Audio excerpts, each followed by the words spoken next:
Chisholm, Minnesota, nestled under the vast canopy of the northern sky, appeared as any other small American town. Neighbors exchanged pleasantries over white picket fences, and children played in the streets until dusk. In this tranquil setting lived Laura Bennett, a woman whose life revolved around her two young children. Her home was a warm haven where the hum of daily life resonated with laughter and comfort. Yet beneath this veneer of peace, an unsettling undercurrent flowed. Eric Donovan, a reclusive figure often seen loitering in the shadows, stirred unease among those who noticed his presence near Laura's street.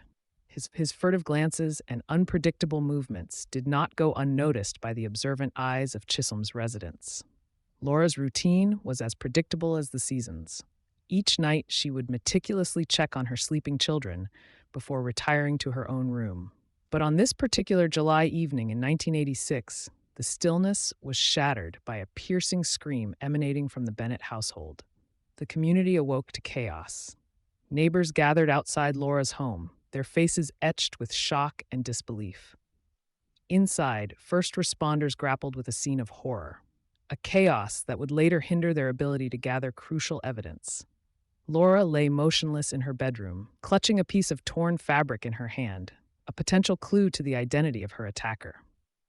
As dawn broke over Chisholm, the news spread like wildfire through the community. The town square buzzed with whispers and speculation. Conversations paused mid-sentence as people recounted their memories of that awful night.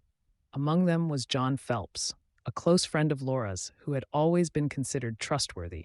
However, on this morning, John seemed different. His usually affable demeanor was replaced by a tension that did not go unnoticed. Scratches adorned his forearms, marks he attributed to yard work, but they sparked suspicion amongst those who knew him well. His evasive behavior and these unexplained injuries cast a shadow over his character. The chatter in town reached a crescendo when someone mentioned seeing John at odd hours near Laura's home. This rumor amplified the growing speculation about his possible involvement. The local police had no choice but to act on these suspicions and called John Phelps in for questioning. As officers escorted John into the station, the community held its breath. Was this an innocent man caught in unfortunate circumstances, or something more sinister? The question lingered heavily in the air as Chisholm's residents gathered at their favorite diner or on street corners to discuss every emerging detail. Inside the interrogation room, John maintained his innocence, repeating that he had been helping Laura with errands just days before her murder. Yet his explanations seemed to raise more questions than answers, a tangled web that even he struggled to unravel convincingly. Meanwhile, Eric Donovan's presence continued to loom over the investigation like a shadowy specter.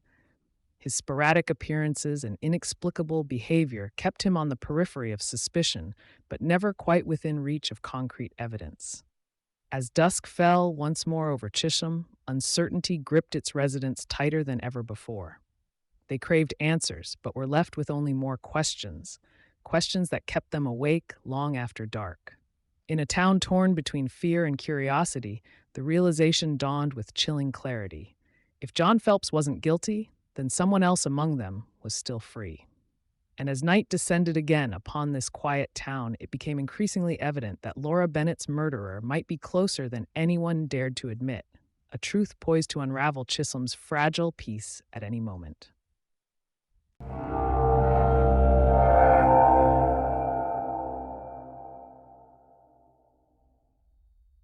The murmur of uncertainty still clung to Chisholm as the community watched John Phelps being led into the police station. His demeanor was a curious blend of nervousness and defiance, a contradiction that only fueled the whispers about his possible involvement in Laura Bennett's murder. Inside the interrogation room, the air was heavy with tension. Detective Monroe sat across from John, studying him with the keen eye of someone who had seen many faces worn by guilt. "John, you were seen near Laura's house the night she died. Can you explain?" John shifted uncomfortably, his gaze flickering to the corner of the room. "I had been there earlier to help her with some errands. I was nearby, but I didn't see or hear anything unusual." His voice wavered slightly, betraying a hint of anxiety. Monroe pressed on, noticing the inconsistencies in John's story. "Why did you not come forward earlier?" John hesitated, then ran a hand through his hair. I didn't want to get involved in something I knew nothing about. The detective noted this reluctance, scribbling a reminder to collect John's clothing for further analysis. The fabric in Laura's hand could be crucial in determining his involvement or innocence. Outside the station, the patrol cars rolled through Chisholm's residential streets as officers conducted neighborhood patrols. The town was on edge, its residents reluctant to speak freely. The fear that Laura's killer might still be free was palpable. Officer Davis knocked on doors, hoping for any tidbit of information that could provide a breakthrough. At one house, an elderly woman peered out cautiously before unlocking her door. I didn't want to say anything before, she whispered, glancing nervously around, but I saw a strange car parked near Laura's house that night. It wasn't from around here. Dark sedan, maybe black or dark blue. This revelation sparked renewed urgency among the officers as they set about tracking down any records of such vehicles in the area that night. Back at the crime lab, Detective Monroe examined the torn fabric found in Laura's grasp. It lay under bright lights as technicians carefully tested its composition. The initial results were frustratingly inconclusive, adding another layer of difficulty to an already complex case. Then a breakthrough came. A specific dye traced to local manufacturing processes emerged during testing. It narrowed down potential origins significantly, but also deepened the mystery surrounding how it ended up in Laura's home. The team decided to cross-reference these findings with local businesses known for using this dye, while also examining John Phelps' clothing more closely. Meanwhile, back on Chisholm streets, tensions simmered just beneath the surface of everyday life. John Phelps' name was on many lips. Some believed in his innocence, while others viewed him with suspicion. As night fell over Chisholm once more, Detective Monroe received a call from one of his officers stationed near Laura's residence. "Detective," came the voice over the radio crackle, "we've found the car described by our witness, abandoned just outside town in an old barn." Heart pounding with anticipation and dread, Monroe ordered immediate backup before heading towards this new lead himself. The barn loomed large against the moonlit sky as officers approached cautiously. Inside lay not just an abandoned vehicle, but what appeared to be personal belongings scattered across its seats, items eerily reminiscent of those last seen with Laura Bennett. As they stepped into this chilling scene, one thought gnawed at Monroe: if these belonged to Laura, who had brought them here? And more hauntingly, why? With this discovery unraveling before them like a sinister tapestry woven from strands of fear and suspicion, it became clear that whatever they found next would either shed light on Laura's tragic end or plunge them deeper into darkness.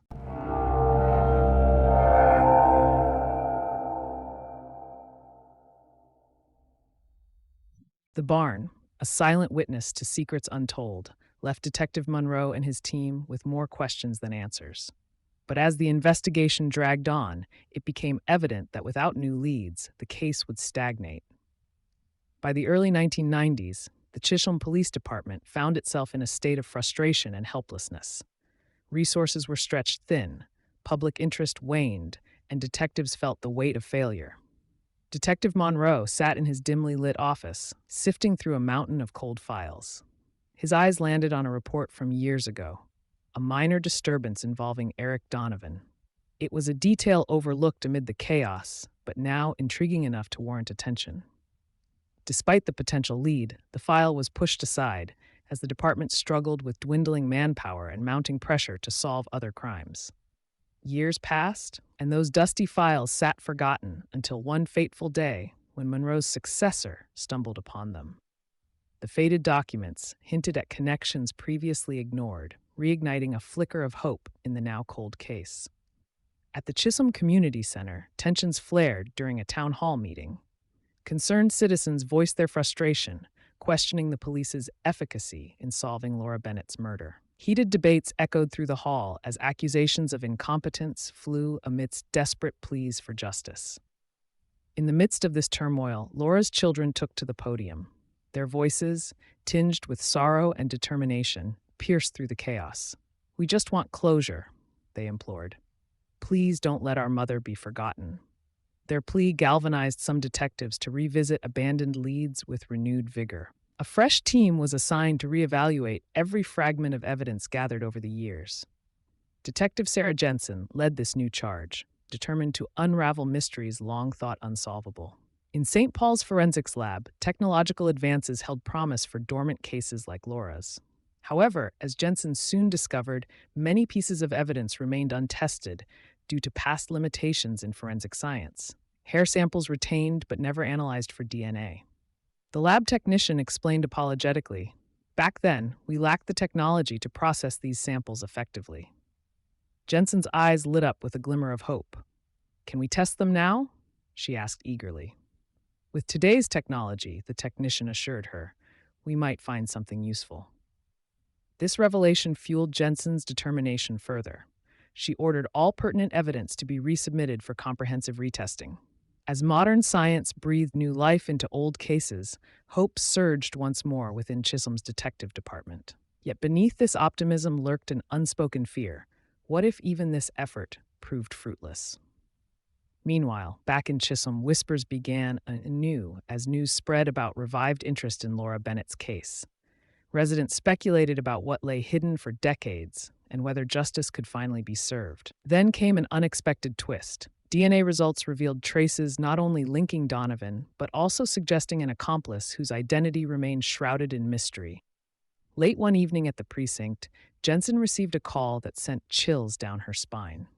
"Detective," said the voice on the line urgently, "we've got a match, but there's more than one profile involved."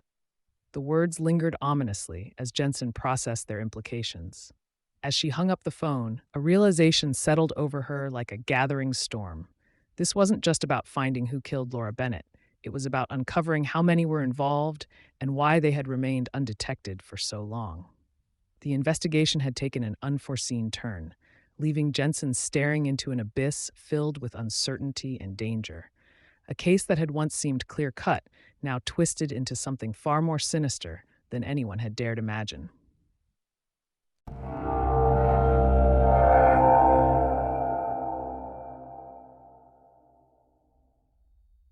Detective Sarah Jensen stood in the Chisholm crime lab, the air thick with anticipation. The lab technician adjusted his glasses, a bead of sweat trickling down his temple. "We've finally got something," he announced, holding up a report with trembling hands. The room fell silent as he continued. "The DNA matches Eric Donovan's profile. It's conclusive for both semen and skin samples found at the crime scene." The revelation hung in the air, electrifying the room. Yet, confusion clouded the celebration. "There seems to be a database discrepancy," the technician added cautiously. "It took longer than expected to confirm Donovan's profile due to overlapping entries. But it's him." Jensen nodded, absorbing the information. This breakthrough was monumental, but it also meant they needed to act swiftly. The focus shifted immediately. Eric Donovan had to be apprehended. They needed a solid case to prevent another judicial error. Jensen felt a mix of triumph and trepidation as she instructed her team, "Prepare for his arrest. We need every piece of evidence airtight before this goes to trial." At the Chisholm police station, Eric Donovan sat in the interrogation room, his demeanor unsettlingly calm. Detective Monroe leaned forward, eyes locked onto Donovan's unflinching gaze. "Eric," Monroe began, choosing his words carefully, "your DNA was found at Laura Bennett's home. Can you explain how it got there?" Eric shrugged slightly, maintaining an ambiguous air. "I knew Laura," he said plainly. "I'd visited her before. Many people did." His answers were evasive, yet enough to hint at proximity, neither confirming nor denying anything directly. Monroe pressed on, growing frustrated at Eric's nonchalance. "Were you in Chisholm around the time of her death?" "I might have been," Eric replied coolly, avoiding eye contact. His vagueness was infuriating, yet revealing enough to justify extending their investigation. Detectives regrouped outside the interrogation room, determined to find more corroborative evidence. "We need everything. Call logs, witness testimonies," Jensen asserted. It was clear they had to build an irrefutable case. Meanwhile, Chisholm was abuzz with news of Donovan's arrest. At the local news station, reporters scrambled to cover every unfolding detail. Old wounds reopened as residents absorbed the reality of Donovan's possible long-hidden guilt. "It's hard to believe," murmured one elderly woman during an interview. "He always seemed so quiet, so ordinary." Her sentiments echoed across town as memories of that fateful summer resurfaced. The news revealed chilling details about the crime scene not previously publicized, evidence that painted a more graphic picture of Laura Bennett's last moments. As these revelations spread, shockwaves rippled through Chisholm. Debate erupted over coffee shops and kitchen tables regarding justice and its missteps. Could they trust the system that had failed once already? Was Donovan truly guilty, or merely another pawn in a flawed judicial process? Attention shifted toward the impending court proceedings, a spectacle promising closure yet shrouded in uncertainty. The community braced itself for more revelations as discussions turned into heated debates about accountability and faith in law enforcement. As night descended on Chisholm once more, Detective Jensen found herself staring at a photograph of Laura Bennett pinned on her office wall, a reminder of why this case mattered so deeply. A call interrupted her thoughts. "Detective," came Monroe's voice over the line urgently. "We found something else, a connection we missed before." The words were cryptic yet charged with implication. Jensen's heart pounded as she responded quickly. "What did you find?" Monroe hesitated before answering, a pause pregnant with significance. "It's about Eric's alibi, and it changes everything." Jensen felt a surge of dread mixed with anticipation, a new twist that could unravel all they thought they knew.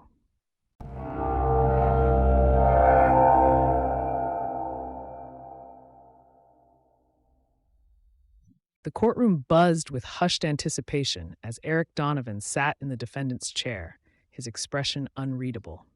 Detective Sarah Jensen watched from the back, the weight of her investigation pressing heavily on her shoulders. The retrial had begun, and the stakes were higher than ever. Inside the Chisholm courthouse, the tension was palpable. Legal teams clashed over forensic inconsistencies and procedural oversights from Donovan's first trial. The defense argued vigorously, questioning the integrity of the DNA evidence that had once sealed Donovan's fate. It was a battle of wits as both sides presented their arguments with fervor. Suddenly, a new eyewitness emerged, claiming to have seen someone else near Laura Bennett's home on that fateful night. This unexpected testimony threw the courtroom into a frenzy, casting doubt on previous assumptions and leaving the jury visibly unsettled. Dramatic pauses punctuated the proceedings as lawyers regrouped, trying to steer the narrative back to their favor.